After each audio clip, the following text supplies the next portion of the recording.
10ನೇ ತರಗತಿ ಇತಿಹಾಸ ಅಧ್ಯಾಯ 2 ಬ್ರಿಟಿಷ್ ಆಳ್ವಿಕೆಯ ವಿಸ್ತರಣೆ. ವಿದ್ಯಾರ್ಥಿಗಳೇ, ನೀವು ಈಗಾಗಲೇ ಸಮಾಜ ವಿಜ್ಞಾನ ಪಠ್ಯಪುಸ್ತಕದ ಅಭ್ಯಾಸ ಪ್ರಶ್ನೆಗಳಿಗೆ ಸಂಬಂಧಿಸಿದ ವಿಡಿಯೋಗಳನ್ನು ವೀಕ್ಷಿಸಿದ್ದೀರಿ. ಈ ವಿಡಿಯೋಗಳನ್ನು ನೀವು ಇಲ್ಲಿ ಕಾಣುವ ಐ ಬಟನ್ ಕ್ಲಿಕ್ ಮಾಡುವ ಮೂಲಕ ಮತ್ತೊಮ್ಮೆ ವೀಕ್ಷಿಸಬಹುದು. ಈ ವಿಡಿಯೋದಲ್ಲಿ ನಾವು ಅಭ್ಯಾಸ ಪ್ರಶ್ನೆಗಳನ್ನು ಹೊರತುಪಡಿಸಿ ಇತರ ಅತಿ ಮುಖ್ಯವೆನಿಸಿದ ಹೆಚ್ಚುವರಿ ಪ್ರಶ್ನೋತ್ತರಗಳನ್ನು ನೋಡೋಣ. ಹಾಗಾದರೆ ಆರಂಭಿಸೋಣ ಬನ್ನಿ. ಕೆಳಗಿನ ಪ್ರಶ್ನೆಗಳಿಗೆ ಉತ್ತರಿಸಿ. ಮೊದಲನೇ ಪ್ರಶ್ನೆ, ಮೊದಲನೇ ಆಂಗ್ಲೋ ಮರಾಠ ಯುದ್ಧದ ಪರಿಣಾಮಗಳನ್ನು ವಿವರಿಸಿ.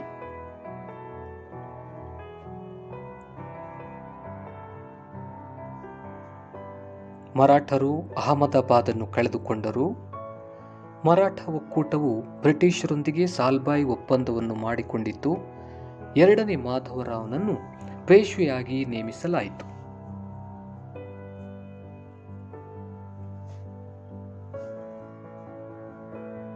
ಇವುಗಳು ಮೊದಲನೇ ಆಂಗ್ಲೋ ಮರಾಠ ಯುದ್ಧದ ಪರಿಣಾಮಗಳು.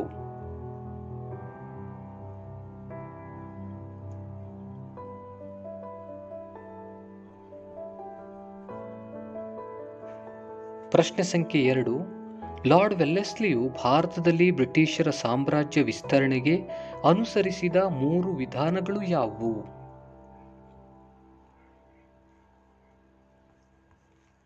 ಸಹಾಯಕ ಸೈನ್ಯ ಪದ್ಧತಿ, ಹೊಸ ರಾಜ್ಯಗಳ ಮೇಲೆ ಯುದ್ಧಗಳು, ಕಂಪನಿಯ ಅಧೀನಕ್ಕೆ ಒಳಪಟ್ಟಿರುವ ರಾಜ್ಯಗಳನ್ನು ನೇರ ನಿಯಂತ್ರಣಕ್ಕೆ ಒಳಪಡಿಸಿಕೊಳ್ಳುವುದು.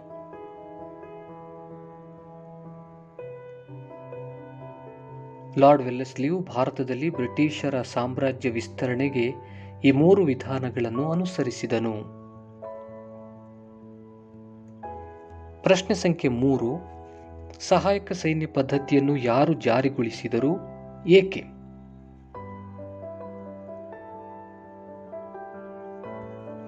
ಸಹಾಯಕ ಸೈನ್ಯ ಪದ್ಧತಿಯನ್ನು ವೆಲ್ಲೆಸ್ಲಿಯು ಜಾರಿಗೊಳಿಸಿದನು.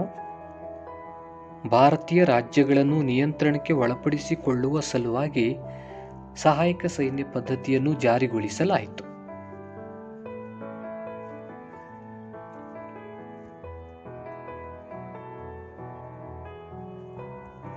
ಪ್ರಶ್ನೆ ಸಂಖ್ಯೆ 4, ಸಹಾಯಕ ಸೈನ್ಯ ಪದ್ಧತಿಗೆ ಒಳಪಟ್ಟ ರಾಜ್ಯಗಳನ್ನು ಹೆಸರಿಸಿ.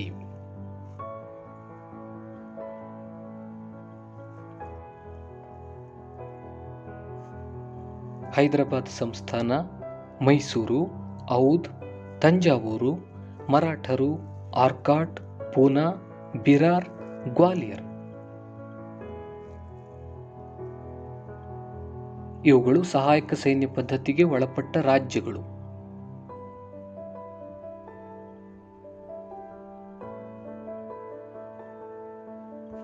ಪ್ರಶ್ನೆ ಸಂಖ್ಯೆ 5, ಎರಡನೇ ಆಂಗ್ಲೋ ಮರಾಠ ಯುದ್ಧಕ್ಕೆ ಕಾರಣಗಳನ್ನು ವಿವರಿಸಿ.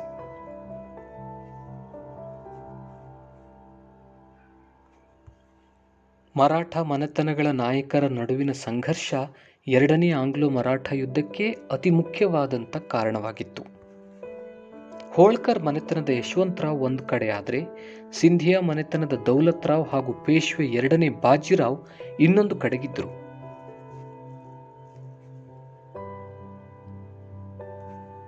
ಹೋಳ್ಕರ್ ಸೈನ್ಯವು ಸಿಂಧಿಯಾ ಮತ್ತು ಪೇಶ್ವೆಯ ಸೈನ್ಯವನ್ನು ಸೋಲಿಸಿತು.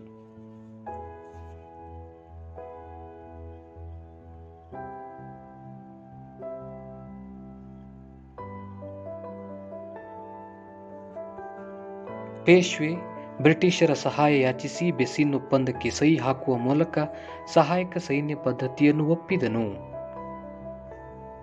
ಇದನ್ನು ವಿರೋಧಿಸಿ ಹೋಳ್ಕರ್, ಭೋಂಸ್ಲೆ, ಸಿಂಧಿಯಾ ಮೊದಲಾದ ಮರಾಠ ಮನೆತನಗಳು ಒಗ್ಗೂಡಿದರು.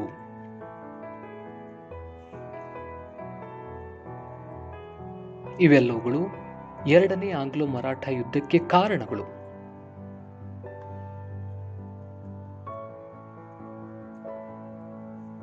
ಪ್ರಶ್ನೆ ಸಂಖ್ಯೆ 6, ವೆಲ್ಲೆಸ್ಲಿಯು ತನ್ನ ಹುದ್ದೆಗೆ ರಾಜೀನಾಮೆ ನೀಡಿ ಸ್ವದೇಶಕ್ಕೆ ಮರಳಲು ಕಾರಣವೇನು?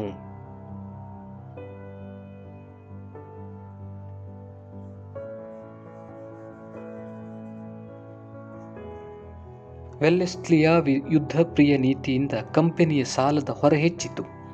ಇದರಿಂದ ತೀವ್ರ ಟೀಕೆಗೆ ಒಳಗಾದ ವೆಲ್ಲೆಸ್ಲಿಯು ತನ್ನ ಹುದ್ದೆಗೆ ರಾಜೀನಾಮೆ ನೀಡಿ ಸ್ವದೇಶಕ್ಕೆ ಮರಳಿದನು.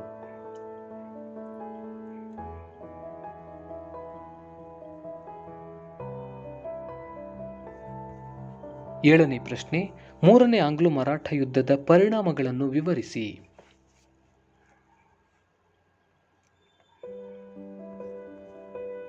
ಪೇಶ್ವೆ ಎರಡನೇ ಬಾಜಿರಾಯನು ಬ್ರಿಟಿಷರ ವಿರುದ್ಧ ಕೋರೆಗಾಂವ್ ಮತ್ತು ಅಸ್ತಿ ಯುದ್ಧಗಳಲ್ಲಿ ಸೋತು ಶರಣಾದನು. ಬ್ರಿಟಿಷರು ಪೇಶ್ವೆ ಪದವಿಯನ್ನು ರದ್ದುಗೊಳಿಸಿ ಬಾಜಿರಾಯನಿಗೆ ವಿಶ್ರಾಂತಿ ವೇತನ ನೀಡಿದರು. ಶಿವಾಜಿಯ ವಂಶಸ್ಥ ಪ್ರತಾಪ ಸಿಂಹನನ್ನು ಸತಾರದಲ್ಲಿ ಪ್ರತಿಷ್ಠಾಪಿಸಿದರು. ಪ್ರತಾಪ ಸಿಂಹನನ್ನು ಮರಾಠರ ಸಾಂಪ್ರದಾಯಿಕ ಮುಖಂಡನಾಗಿಸುವ ಮೂಲಕ ಮರಾಠರ ಪ್ರತಿರೋಧವನ್ನು ನಿಗ್ರಹಿಸಿದರು. ಇವೆಲ್ಲವುಗಳು ಮೂರನೇ ಆಂಗ್ಲೋ ಮರಾಠ ಯುದ್ಧದ ಪರಿಣಾಮಗಳು.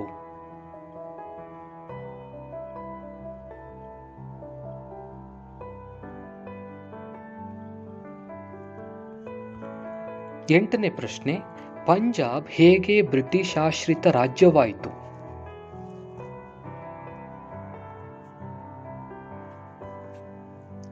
ರಣಜಿತ್ ಸಿಂಗನು ಮರಣ ಹೊಂದಿದ ನಂತರ ಪಂಜಾಬಿನಲ್ಲಿ ರಾಜಕೀಯ ಅರಾಜಕತೆ ತಲೆ ಎತ್ತಿತು.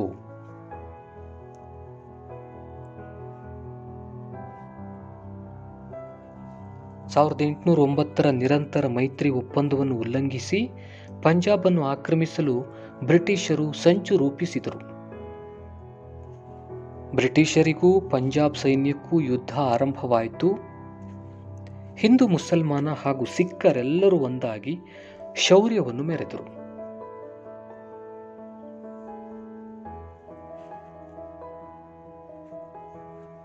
ಆದರೆ ಕೆಲವು ದೇಶದ್ರೋಹಿ ನಾಯಕರಿಂದ ಸೋಲೊಪ್ಪಬೇಕಾಯಿತು. ಅವಮಾನಕರ ಲಾಹೋರ್ ಒಪ್ಪಂದಕ್ಕೆ ಸಹಿ ಹಾಕಬೇಕಾಯಿತು. ಅಂದಿನಿಂದ ಬ್ರಿಟಿಷ್ ರೆಸಿಡೆಂಟನು ಪಂಜಾಬಿನ ನಿಜವಾದ ಆಡಳಿತಗಾರನಾದನು. ಹೀಗೆ ಪಂಜಾಬ್ ಬ್ರಿಟಿಷ್ ಆಶ್ರಿತ ರಾಜ್ಯವಾಯಿತು.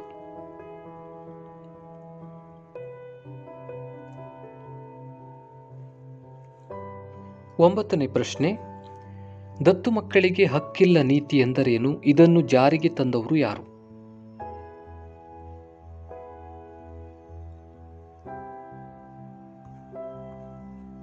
ಯಾವನೇ ಒಬ್ಬ ಭಾರತೀಯ ರಾಜನು ಮಕ್ಕಳಿಲ್ಲದೆ ಮೃತನಾದರೆ ಅವನು ದತ್ತು ತೆಗೆದುಕೊಂಡಿದ್ದ ಪುತ್ರನಿಗೆ ಉತ್ತರಾಧಿಕಾರತ್ವದ ಹಕ್ಕಿರಲಿಲ್ಲ.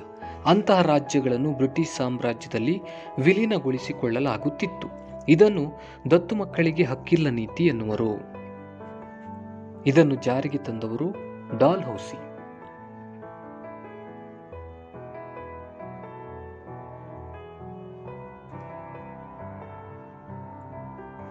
ಪ್ರಶ್ನೆ ಸಂಖ್ಯೆ 10, ದತ್ತು ಮಕ್ಕಳಿಗೆ ಹಕ್ಕಿಲ್ಲ ಎಂಬ ನೀತಿಯು 1857ರ ಸಿಪಾಯಿ ದಂಗೆಗೆ ಕಾರಣವಾಯಿತು ಹೇಗೆ?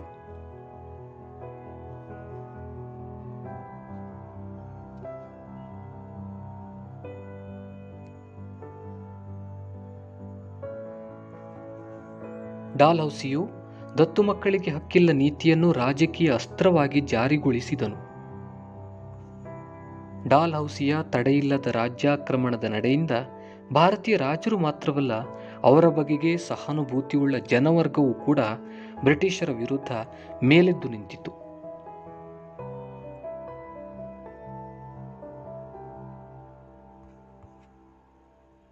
ಮಡುಗಟ್ಟಿದ ಆಕ್ರೋಶ ಮತ್ತು ರಾಜಾಭಿಮಾನದ ಕಿಚ್ಚು ಬ್ರಿಟಿಷ್ ಪ್ರಭುತ್ವದ ವಿರುದ್ಧ ಬಂಡೇಳುವಂತೆ ಮಾಡಿತ್ತು.